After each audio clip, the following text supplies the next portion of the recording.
Hoje você vai ver a reportagem completa sobre o tema Fé e Política, onde o princípio cristão é visto como um caminho para uma política com mais ética. O que você, quanto ser humano, tem a ver com a política? A política está presente em todos os aspectos sociais, econômicos, religiosos. Está presente em nossos relacionamentos com as pessoas, com seu vizinho, sua família.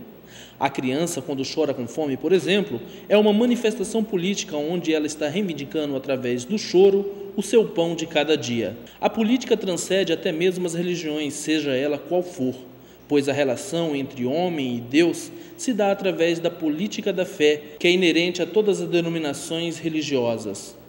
Fé e política significa o quê? Trabalhar as pessoas para que elas, a partir de dentro, a partir da sua leitura espiritual, da sua leitura de fé, elas possam ajudar a construir uma sociedade que supere essa idolatria do lucro, da eficiência e do poder. E sendo a fé o parâmetro de uma relação pautada pela ética em todos os segmentos da sociedade, a coordenação eclesial de base da Igreja Católica promoveu o seminário Fé e Política Construindo Cidadania. Olha, o nosso objetivo é preparar as nossas lideranças, para que elas possam, principalmente nesse ano, que é um ano eleitoral, a orientar o nosso povo lá nas bases. Então, em relação a essa questão de como agir e como fazer essa ligação de fé e política. O evento aguça entre os participantes debates sobre várias questões de problemas sociais, como a desigualdade social, gênero, raça e principalmente os relacionados à corrupção, como a do projeto Ficha Limpa, aprovado recentemente pelo Congresso Nacional. Ficha limpa, que tenha ficha limpa, que tenha esses alunos que a gente lutou tanto desde o início da educação, sempre foi a luta pela ficha limpa, na profissão, na política, ficha limpa em tudo. Observado sobre a panorâmica do ponto de vista que somente a fé pode fazer homens e mulheres refletirem. A nossa fé nos remete a termos na nossa vida, no nosso dia a dia, no nosso trabalho, em que o desempenho de uma função política nada mais é do que um trabalho como qualquer outro. Ele nos remete a termos ética, a usarmos do cargo, da função para o bem da coletividade e não para o bem próprio.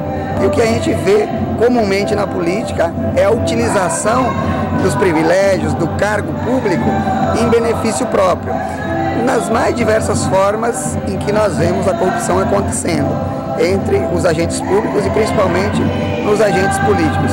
Com certeza, a ausência de uma fé, de princípios cristãos, a ausência da fé contribui para isso. Se você não tem em quem acreditar, se você não acredita num ser superior, se você não acredita que nós estamos de passagem, teremos uma outra vida e que os nossos atos serão responsáveis pela vida pós a nossa morte, você não tem nada a perder. Portanto, é muito mais fácil você abandonar seus princípios ou até não ter princípios.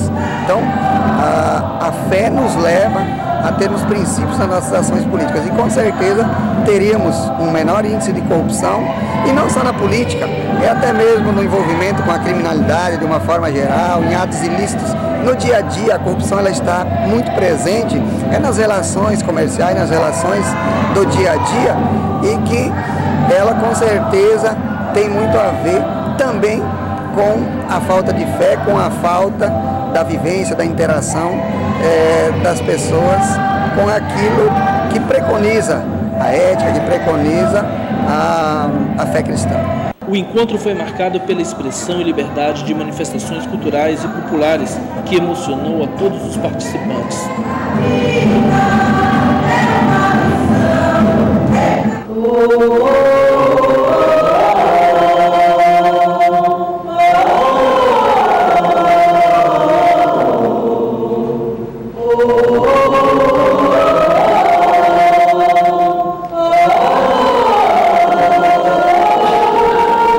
A diversidade promoveu um encontro com discussões de nível globalizado e internacional, como relatou a freira irmã Guadalupe, que nasceu em El Salvador e já morou em várias partes do mundo realizando trabalhos humanitários, e que explicou como a sociedade em seu país fez uma verdadeira revolução em busca dos direitos humanos. Irmã Guadalupe nos relatou que em seu país o povo foi tomando consciência da exploração por parte dos ricos e poderosos para com as pessoas mais humildes, e se organizaram e começaram a lutar para alcançar o legítimo direito que o povo tem e que está respaldado pela Constituição. Quando o povo começou a reclamar, o Estado, o governo e as Forças Armadas se uniram para reprimir o povo, que não tinha armas. O povo só tinha voz, consciência e organização. O povo estava organizado por todas as classes sociais, desde as crianças até os adultos, homens e mulheres. O país era uma só revolução, então foi criada uma frente para a libertação nacional, para fazer realidade os direitos da população. Eu questiono como explicar o Brasil sendo um dos países com expressão religiosa mais forte no mundo e, ao mesmo tempo, um dos países mais corruptos também. A leitura que eu faço é que todas estas pessoas têm uma religião, mas ainda não conheceram a revelação de Deus. Todo mundo tem uma religião, pois a religião pode ser um instrumento para legitimar o poder opressor. Eu entendo que aqui no Brasil, muitas pessoas que se consideram religiosas e estão no poder para legitimar com uma fé, entre aspas, uma fé que não tem sentido, que não é a fé do Evangelho, que não é a fé de Jesus Cristo, é apenas uma fé que lhes traz inconveniências. Eu afirmo, então existe uma diferença muito grande entre religião, fé e política? Então, isto deixa muito claro que há uma distinção muito grande entre igreja, religião e fé. É verdade. Há uma distinção profunda. É verdade.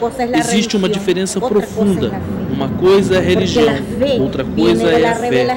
Porque a fé vem da revelação de Deus. Deus revela seu projeto e aquilo que Ele quer que você faça.